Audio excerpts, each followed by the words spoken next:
చంద్రబాబు పవన్ కళ్యాణ్ సమావేశం ముగిసింది. అమరావతిలో చంద్రబాబు నివాసంలో గంటన్నర సేపు ఇద్దరు నాయకులు చర్చలు జరిపారు. బీజేపీతో పొత్తు అంశంపై ప్రధానంగా చర్చ జరిగినట్లుగా తెలుస్తోంది.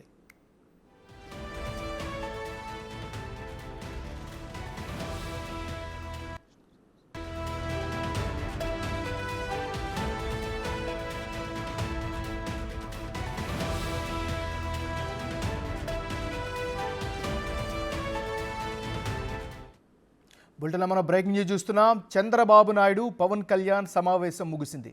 అమరావతిలో చంద్రబాబు నివాసంలో సుమారు గంటన్నర సేపు ఇద్దరు నాయకులు చర్చలు జరిపారు. బీజేపీతో పొత్తు అంశంపై ప్రధానంగా చర్చ జరిగినట్లుగా తెలుస్తోంది. ఇక ఇదే అంశానికి సంబంధించి మరింత తాజా సమాచారం అందించేందుకు విజయవాడ నుంచి మా రిపోర్టర్ మల్లికార్జున్ సిద్ధంగా ఉన్నారు. మల్లికార్జున్, చెప్పండి, మీ దగ్గరున్న అప్డేట్స్ ఏంటి? భేటీలో ఏ అంశాలు ప్రధానంగా చర్చించారు? దీనిపైన స్పష్టత ఏమైనా వచ్చిందా? ఆ రోజు ఏదైతే భేటీకి సంబంధించి కూడా కొద్దిసేపటి క్రితమే ముగియడం జరిగింది. దాదాపుగా గంటన్నరకు పైగా కూడా చంద్రబాబు పవన్ కళ్యాణ్ ఏకాంతంగా కూడా భేటీ అయ్యారు. ఈ భేటీలో ప్రధానంగా బీజేపీతో పొత్తు అంశాన్ని ప్రధానంగా చర్చించడం జరిగింది. ఎందుకంటే ఇప్పటికే బీజేపీ పొత్తు కన్ఫర్మ్ చేస్తుందని ఇప్పటి వరకు వెయిట్ చేసిన పరిస్థితి కూడా ఉంది. బీజేపీ ఈ రోజు కేంద్ర బీజేపీ నాయకత్వం ఏపీ బీజేపీ అధ్యక్షురాలు పురంధేశ్వరిని కూడా పిలవటం, హుటాహుటిన ఢిల్లీ బయలుదేరి వెళ్ళడం కూడా జరిగింది. ఈ పొత్తుకు సంబంధించిన అంశాలపై కూడా వాళ్ళు కొంత ఫీడ్బ్యాక్ ను కూడా ఇప్పటికే తీసుకోవడం జరిగింది. 2 సార్లుగా సమావేశాలు నిర్వహించారు. జిల్లా నాయకులు, ముఖ్య నాయకులతో సమావేశాలు నిర్వహించి ఒక్కొక్కల అభిప్రాయాలు కూడా బీజేపీ అధిష్టానం తీసుకోవడం జరిగింది. దానిపై కూడా నిన్న ఆ రిపోర్ట్ ను సబ్మిట్ చేయడం జరిగింది. ఆ రిపోర్ట్ పైన ఈ రోజు కేంద్ర బీజేపీ నాయకత్వం చర్చించబోతా ఉంది. ఇది ఇలా ఉండగా దీంతో పాటు ఇక్కడున్న కూటమిలో ఉన్న సభ్యులు, టీడీపీ కావచ్చు, జనసేన అధినేత పవన్ కళ్యాణ్ కావచ్చు, ఢిల్లీ వెళ్ళాలని కూడా వాళ్ళు కూడా భావిస్తా ఉన్నారు. ఈ రోజు సాయంత్రం కానీ రేపు కానీ వాళ్ళు ఢిల్లీ వెళ్లే అవకాశం కూడా కనిపిస్తా ఉంది.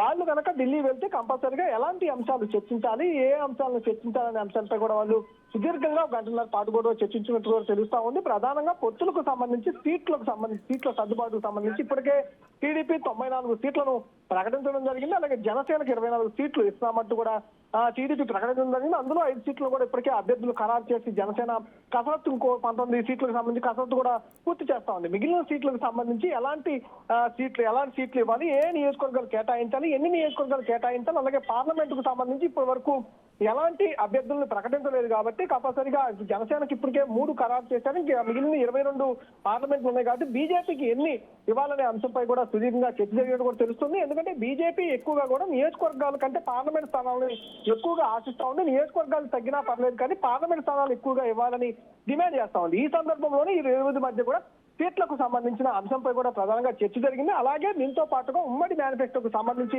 చర్చ కూడా జరుగుతా ఉంది. దీనికి సంబంధించి ఇప్పటికే సూపర్ 6 పేరుతో టీడీపీ ఒక మినీ మేనిఫెస్టోను కూడా మహానాడులో విడుదల చేయడం జరిగింది. దాంతో పాటుగా నిన్న బీసీ డిక్లరేషన్ పేరుతో కూడా మరికొన్ని హామీలను కూడా ఇవ్వడం జరిగింది. అంతేకాకుండా పూర్తిగా ఉమ్మడి మేనిఫెస్టోని రూపొందించే పరిస్థితి కనిపిస్తా ఉంది. ఈ 6 గ్యారెంటీలు నిన్న రిలీజ్ చేసిన హామీలతో పాటుగా మరికొన్ని హామీలతో ఉమ్మడి మేనిఫెస్టోను కూడా రిలీజ్ చేయబోతా ఉన్నారు. ఆ ఉమ్మడి మేనిఫెస్టోకు సంబంధించి కూడా ఈ 2 పార్టీలకు సంబంధించి ఏ అంశాలను హామీలను పెట్టాలనే దానిపైన కూడా కొనసాగుతూనే ఉంది. దీని తర్వాత బీజేపీ కనుక పొత్తులోకి వస్తే ఎలాంటి హామీలు బీజేపీ ప్రస్తావిస్తుంది, అలాన్నింటినీ ముగ్గురు కలిపి ఉమ్మడి మేనిఫెస్టోగా ఎలా పెట్టాలనే అంశాలపై కూడా సుదీర్ఘంగా కసరత్తు అయితే జరిగినట్టు కూడా తెలుస్తా ఉంది.